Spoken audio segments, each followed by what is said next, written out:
Selamat malam, nama budaya. Terima Selamat kasih malam, Biksu nama atas budaya. waktunya. Ya, pertama-tama saya akan memperkenalkan diri dan teman-teman kelompok saya terlebih dahulu. Saya sendiri Gabriel Krestella dengan teman-teman saya Ken Ferelian, Livia Clarissa, Jessica, dan Muhammad Raki. Kami ingin mengajak Biksu juga untuk turut memperkenalkan diri terlebih dahulu. Ya, pertama-tama perkenalan saya Biksu Lian Hong atau di sini dipanggil Lian Hong Fase. Saya dari Wihara Wajra Bumi Nusantara. Ya, silakan. Baik Biksu, di sini kami ingin mewawancarai Biksu mengenai agama Buddha. Untuk pertanyaan pertama, mengapa manusia mesti mempunyai agama atau beragama? Nah, jadi begitu. Manusia itu pada umumnya mencari sesuatu kebutuhan, yaitu manusia memenuhi kebutuhan secara jasmani, duniawi, segala sesuatu sudah terpenuhi.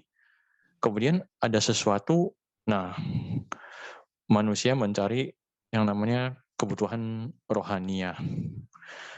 Jadi selain segala sesuatu yang di duniawi sudah terpenuhi, manusia mencari sesuatu perlindungan, tempat untuk berlindung. Karena di duniawi ini sudah terpenuhi, jadi manusia ingin mencari sesuatu di mana tempat mereka bisa berlindung. Jadi di agamalah, dari agama baru manusia bisa mendapatkan perlindungan itu.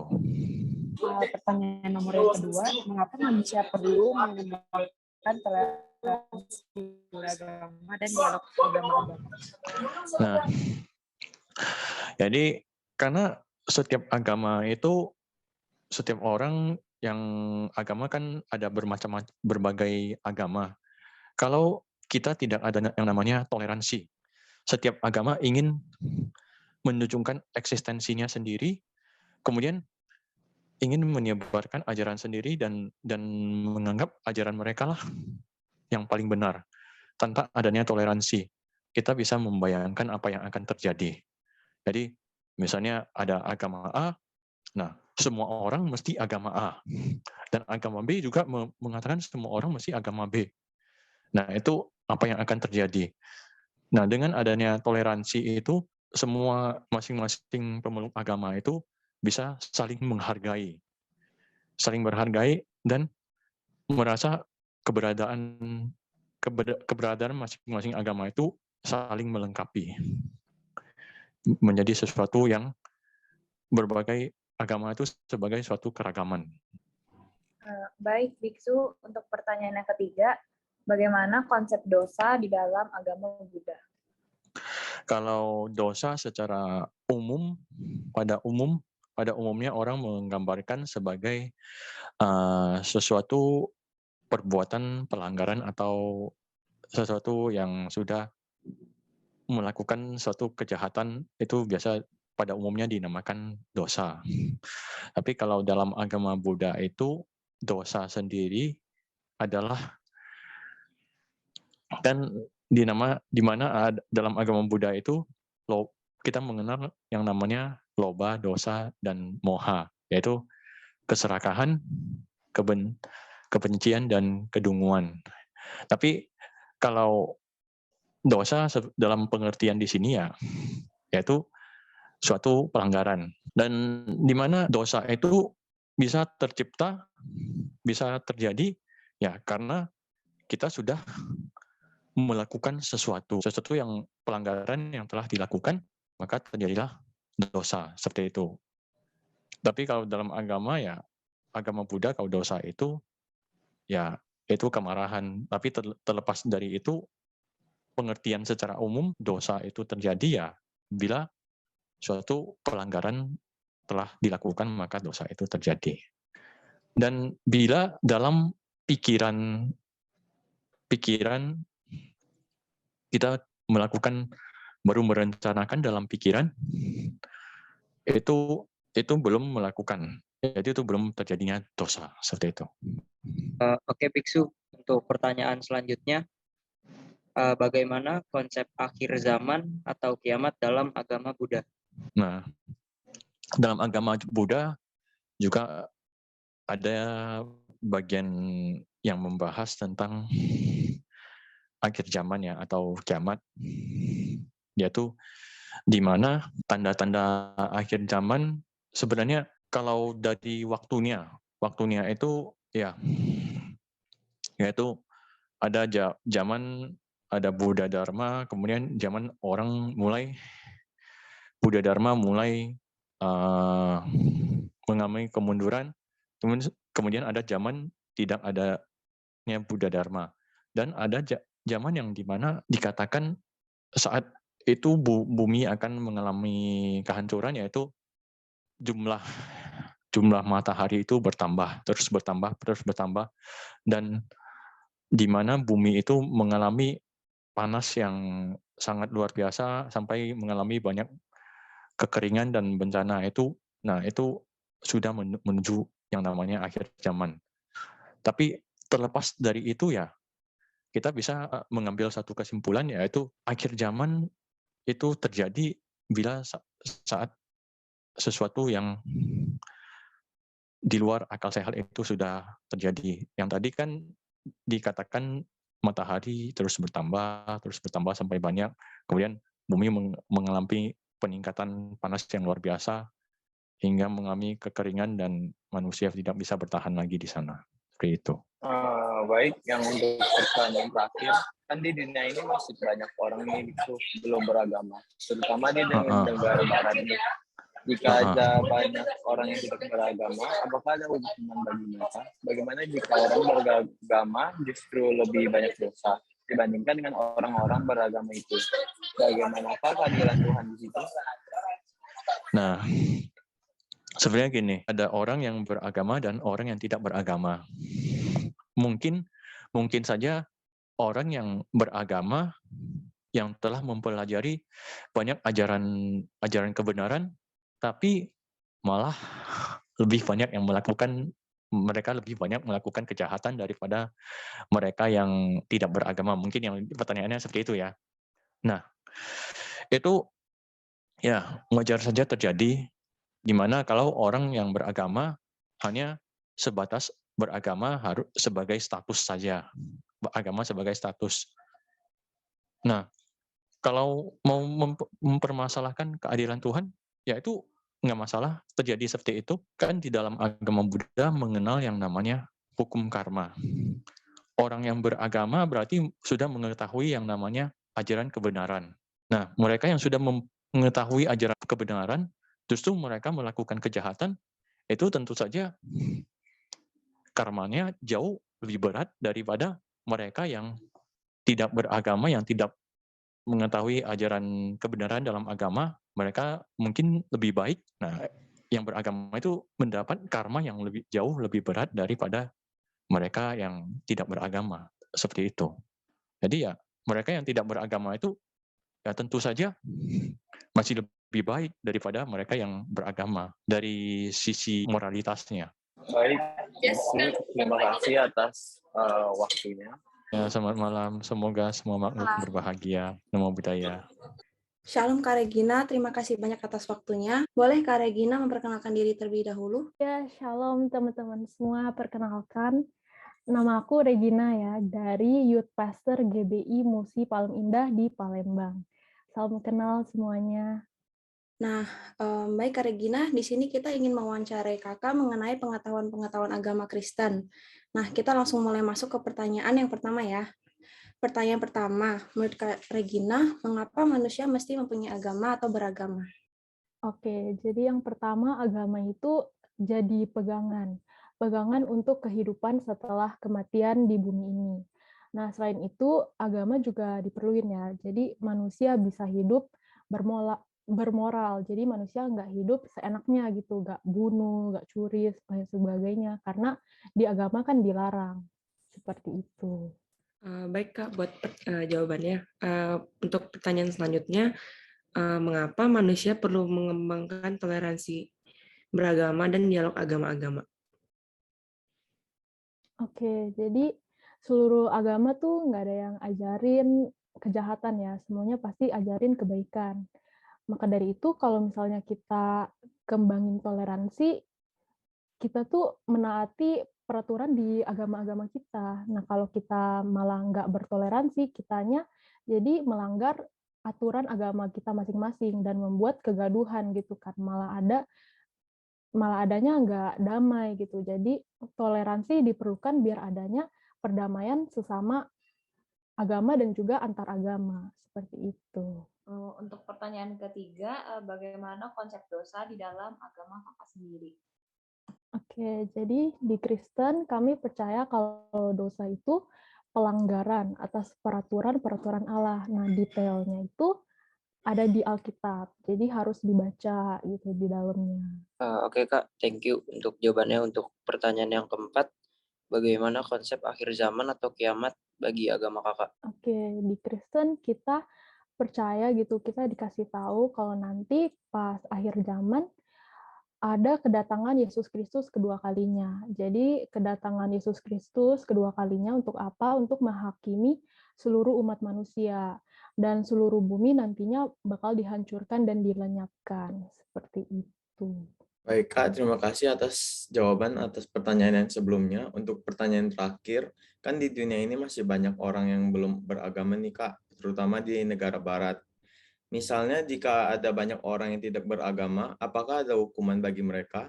Bagaimana jika orang beragama justru lebih banyak dosa dibandingkan dengan orang-orang beragama itu?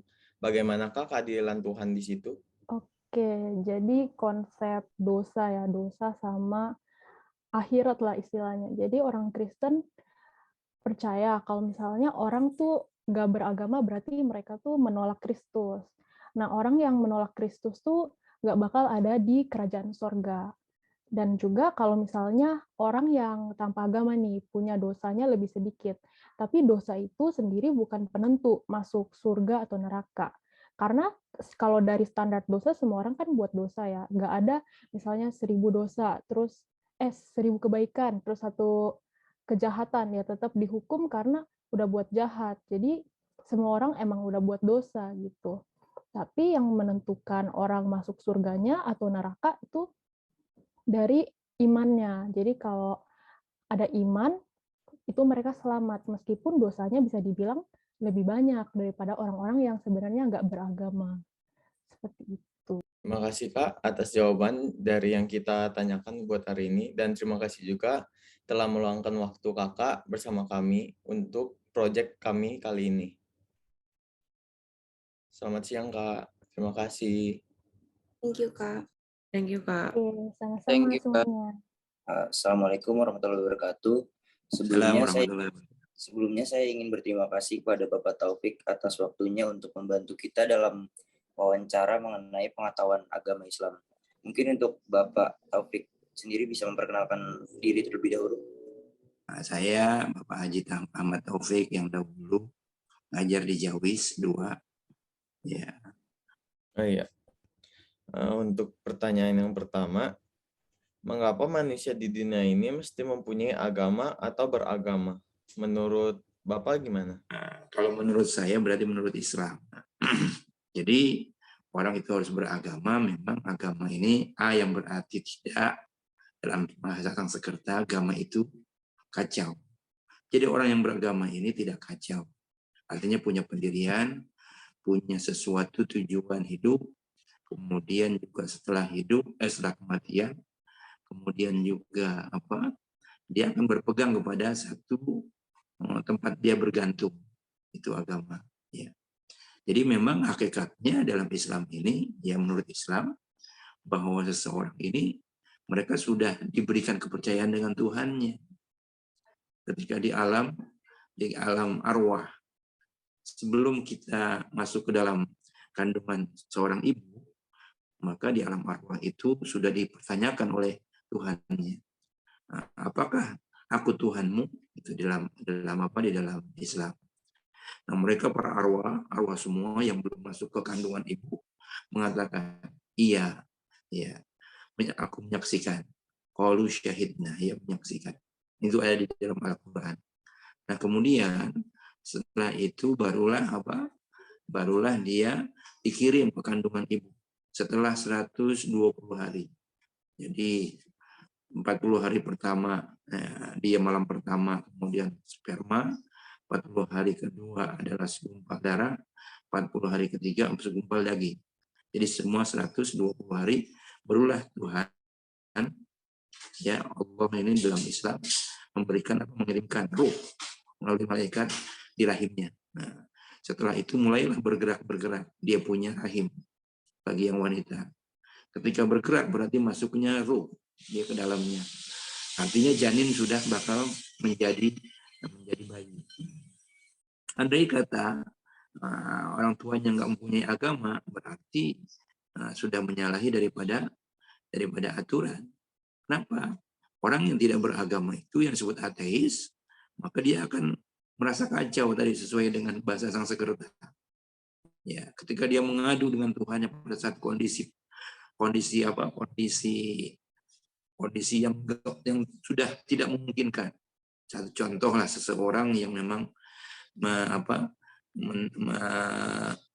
naik pesawat, kemudian pesawatnya akan hancur, akan jatuh, maka dia akan berteriak, ya Tuhan, pasti melihat begitu. Kalau seandainya dia nggak punya Tuhan, dia bingung akan mengucapkan ke siapa. Ya. Oleh karena itu, memang hakikatnya manusia itu sudah diberikan kepercayaan kepada Tuhan. Cuma tinggal dia mencari lagi setelah dia melahirkan, setelah dilahirkan oleh orang tuanya. Apakah dia mencari agama yang sesuai dengan yang orang tuanya dia ikuti, atau dia mencari lagi dengan kebenaran-kebenaran secara rasional. Ya, seperti itu. Jadi pastinya tidak kacau. Ya, punya prinsip hidup dan punya ketenangan dan punya tujuan hidup. Gitu. Silakan. Kasih Pak buat jawabannya. Pertanyaan kedua itu, menurut Bapak, mengapa manusia perlu mengembangkan toleransi beragama dan dialog agama-agama? Memang ketika kita lahir ke dunia, setelah kita sudah besar, sudah mencari kepercayaan, sudah matang pemikirannya, jadi istilahnya dalam Islam sudah balik, sudah bisa memilih sendiri, boleh juga bertentangan dengan orang tuanya, agamanya nggak diikuti, boleh, kalau memang itu dianggap benar. Nah, kemudian dia akan mencari, dia akan tahu nanti di situ. Kalau sudah yang benar-benar agama, ya agama yang benar-benar, dia maka akan bersifat toleransi. Ya, toleransi sesama lainnya, meskipun yang dianggap benar, yang lain tidak dianggap benar, tapi dirinya dianggap benar, tetap toleransi harus ada. Karena batasan-batasan toleransi itu adalah batasan-batasan bagimu agamamu, bagiku agamaku dalam Al-Quran. Akum dinukum waliyadin.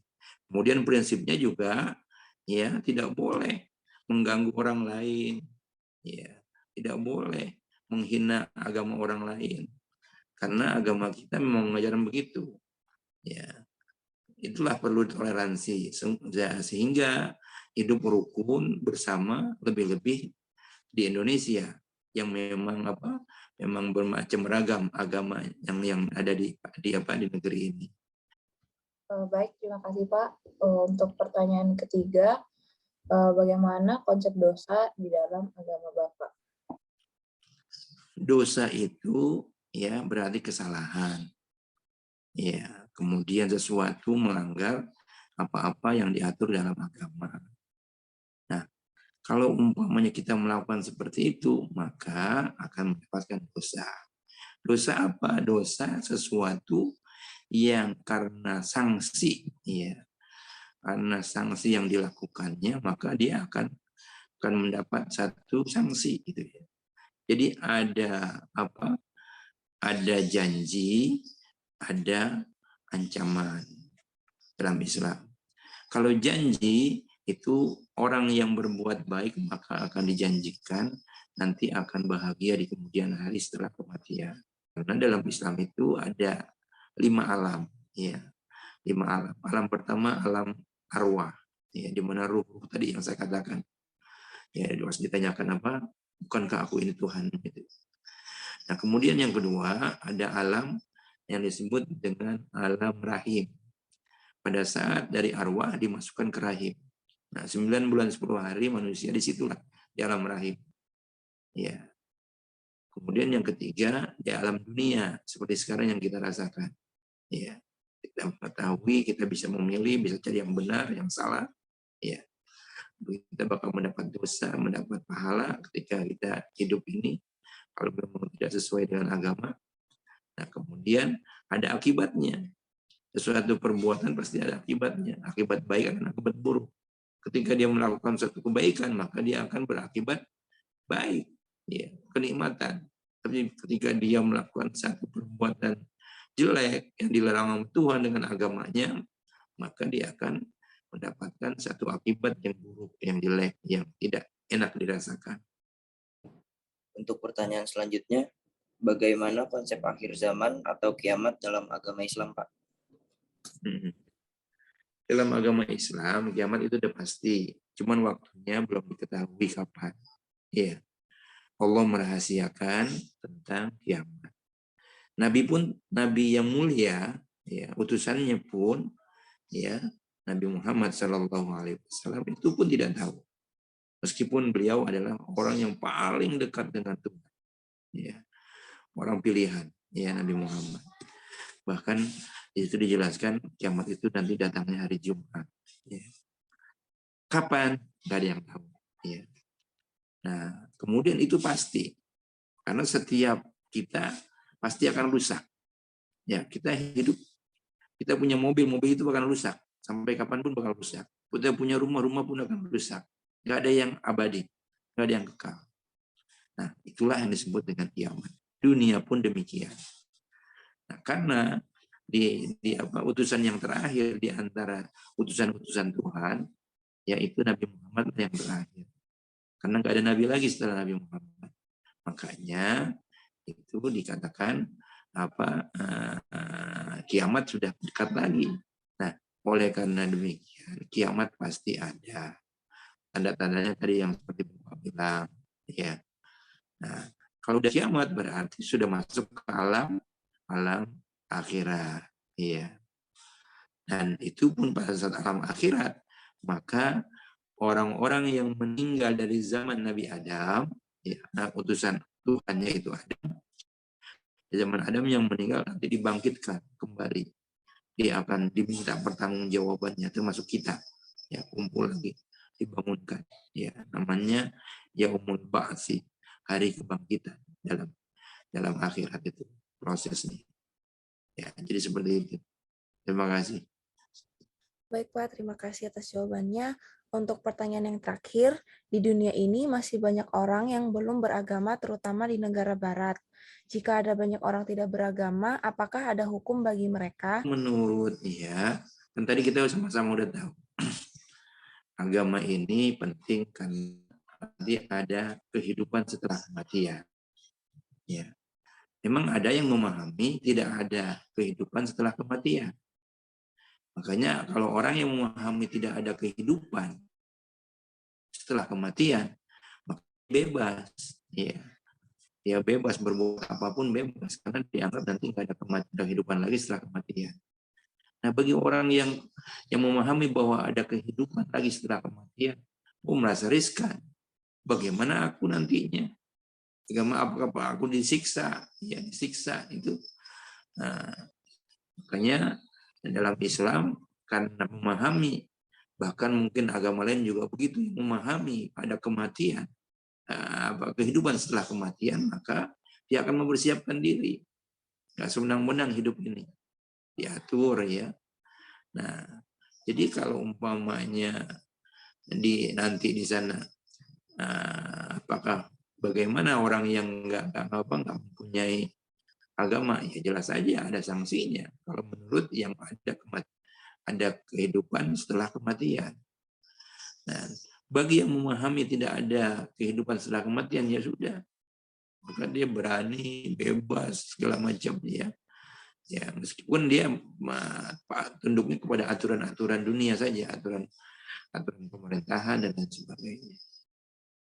Mau Buddha, mau Hindu, mau Nasrani, ya, nggak boleh dosa itu. Karena dosa itu karena mereka memahami bahwa ada kehidupan setelah kematian. Ya, jadi apa? Orang yang beragama itu banyak dosanya dibanding dengan orang yang tidak beragama. Menurut siapa? Kalau di dunia bisa, ya. Tapi kalau umpamanya di akhirat nanti, ya bagi orang yang memahami tidak ada kehidupan mungkin, ya. Ya. Jadi seharusnya pertanyaan itu, ya apa? Ya orang yang beragama ini, orang beragama itu banyak dosa. Ya, dosanya nggak mungkin lah ya. Justru beragama ini yang baik dibanding dengan yang tidak beragama.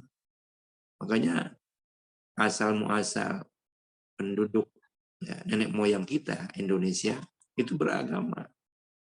Meskipun mereka memahami agamanya dengan apa? Percaya dengan animisme dan dinamisme, itu agama juga. Ya. Percaya dengan roh-roh yang apa?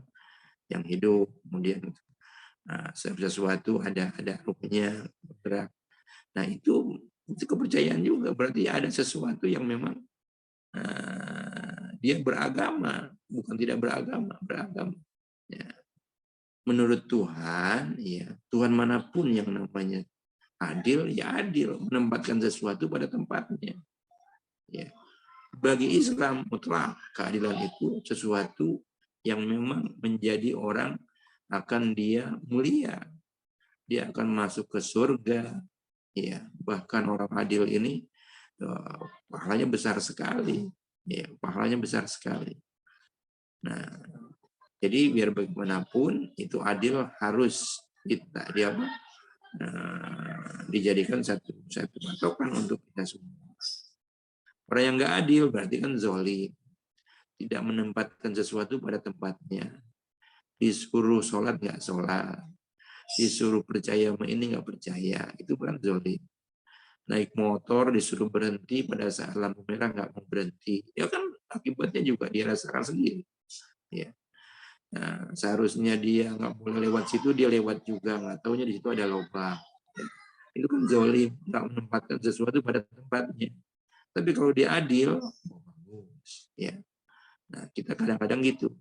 Antara adil dan zolim menjadi sesuatu yang memang pilihan kita. Ya. Kita mau benar, mau tidak benar. Kalau kita mau benar, ya berarti adil. Kalau kita nggak mau benar, berarti kita zolim. Ya.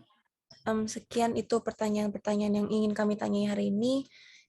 Kami ingin mengucapkan terima kasih banyak Pak atas waktunya. Ya, sama-sama. Saya juga terima kasih ya, maafkan rezeki